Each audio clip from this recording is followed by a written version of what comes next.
1 year ago, I started uploading AI-generated images to Adobe Stock, and today I'll be revealing how much I made and the truth behind this AI stock photography side hustle. And this wasn't just a quick experiment. Over the course of the 12 months, I generated, upscaled, and successfully uploaded over 16,000 images to Adobe Stock. And this all started when I stumbled upon a screenshot of someone making well over $30,000 from this side hustle, which I thought was very impressive considering how easy it is to generate some AI images and simply upload them online. And when I say easy, allow me to show you. First, we need images that we can upload to Adobe Stock in order for people to license and in return make us money. And this is where Midjourney comes in to help, because within a few clicks and a few keyboard strokes, you can generate high quality images from the comfort of your own home, your coffee stained desk, or your bed at 3 AM.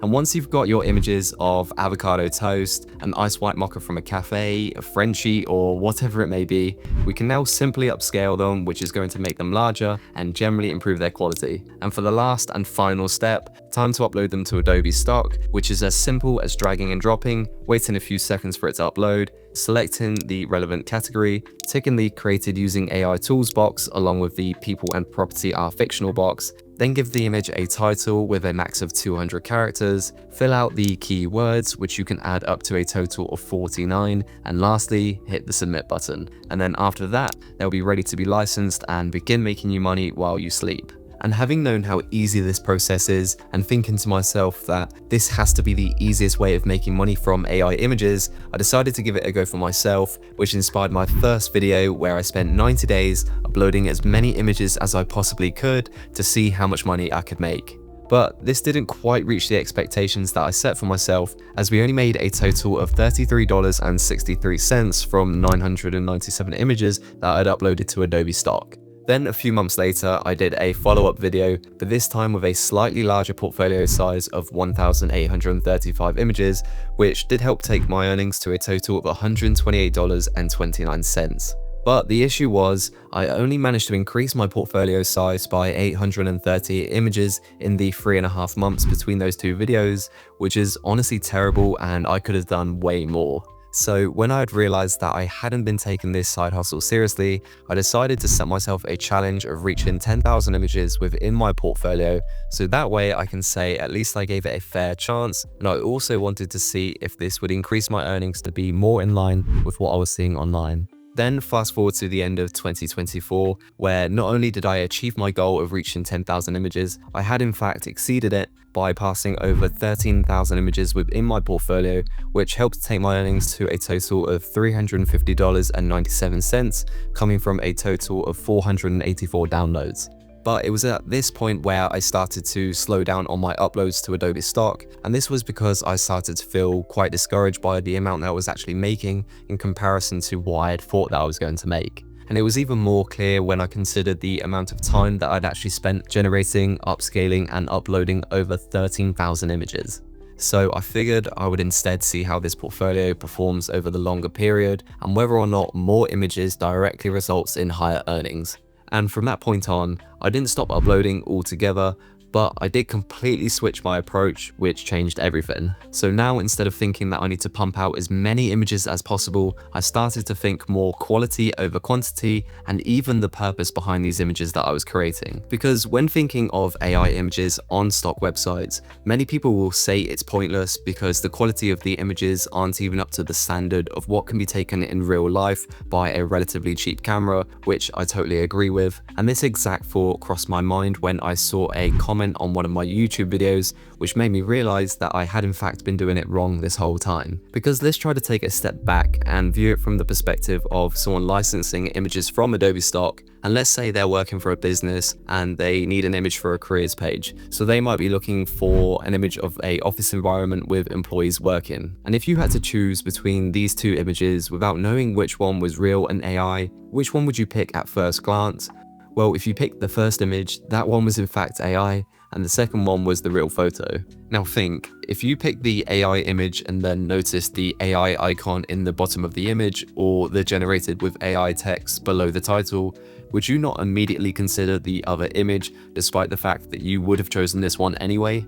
And some might not care, but generally people have this idea of AI images being low quality and defective in comparison to real photos, which is a fair point to say. So I figured, instead of creating images that directly compete with real photos where I'm immediately at a clear disadvantage of quality, what if I used AI not to replace real photos, but to simply fill in the gaps where real photography falls short? And to give you an example of this, I created and uploaded an image of a chalet up in the mountains with solar panels on the roof, but when you search this term into Adobe Stock, the only other images to come up are other AI images, which means we've contributed something new and unique to the site that wouldn't have been so easy to photograph in real life. And that's where I think AI is not only useful, but beneficial to stock websites. So now with this new idea of purpose for AI images, I tried to find areas where AI could help and fill in some gaps that real photography just couldn't quite achieve. Because as compared to when I first started,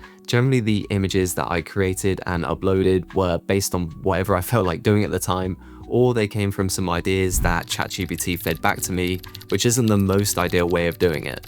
And even when it came to titles and tags, which is arguably the most important part of this whole process, I was passing it all off to ChatGPT using the most basic prompts, which didn't return me the most optimal titles and tags that I could have used. So this was another area of the process that I had to start making adjustments to, testing out many different variations and more detailed prompts inside of ChatGPT, and then seeing which prompt actually gave me the best response in terms of SEO purposes. And if I had started this Adobe Stock challenge today as compared to 1 year ago, I genuinely believe I'd be in a far better position to make money from it now. And this has nothing to do with the changes that I've recently made, but I will explain why later in the video. But now let's get down to the final numbers and results of how much I made from Adobe Stock in 1 year and see whether or not it was all a waste of time. So here on the Adobe Stock dashboard, we'll start off by looking at the top earning images throughout that 1 year period, and the image to top this list was actually of a cold storage area in a restaurant kitchen that made most of the money at $14.87, which is nice to see, knowing that an image you generated within 5 to 10 seconds can actually make you money.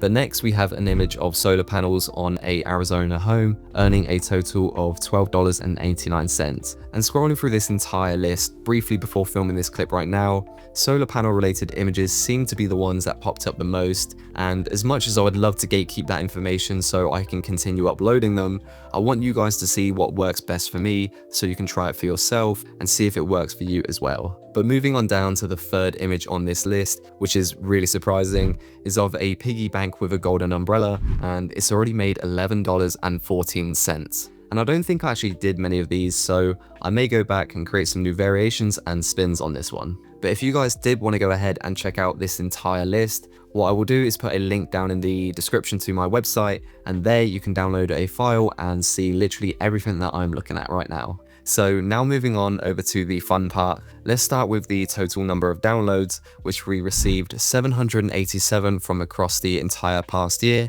And for earnings, we made a total of $593.12, which works out to be about $50 a month.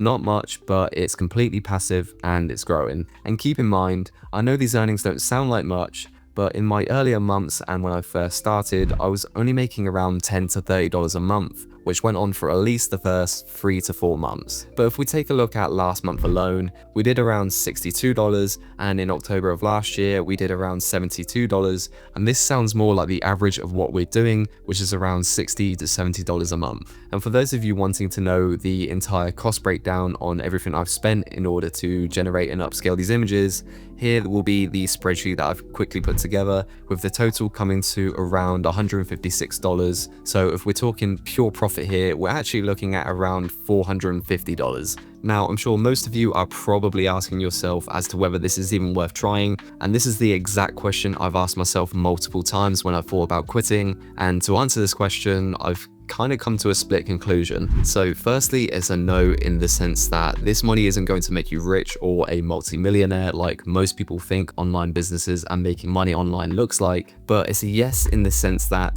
all you have to do is sacrifice a few hours here and there in order to create and upload these images, which are then going to make you money while you sleep for the coming years. And there's definitely been a few months where I didn't do any work at all for Adobe Stock whatsoever or even log in, but yet it was still making me money. So if I had to say where it was worth it, I would truly say it depends on your goals. If you're someone who's looking to make tens of thousands of dollars a month, then Adobe Stock probably isn't for you. But if you're happy to treat it as a side hustle and passively make some extra money each month without putting any pressure on needing that money for bills, then this could be a great option. Now, can you replicate these results or better yet exceed them? Well, firstly, I really hope you do. And secondly, coming back to why I think if I had started Adobe Stock today as compared to 1 year ago, I would actually be in a far better position to make money from it.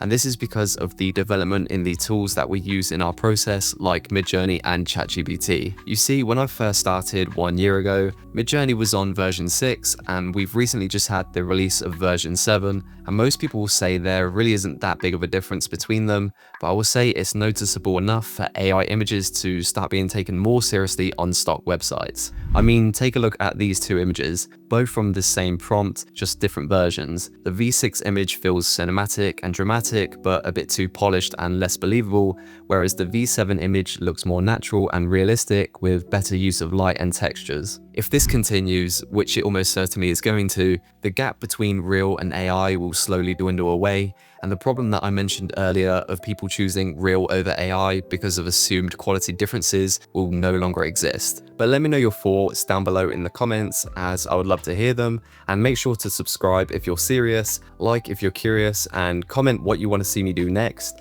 Maybe AI stock videos? Let me know, and I'll see you guys in the next one. Take care. Bye for now. Peace.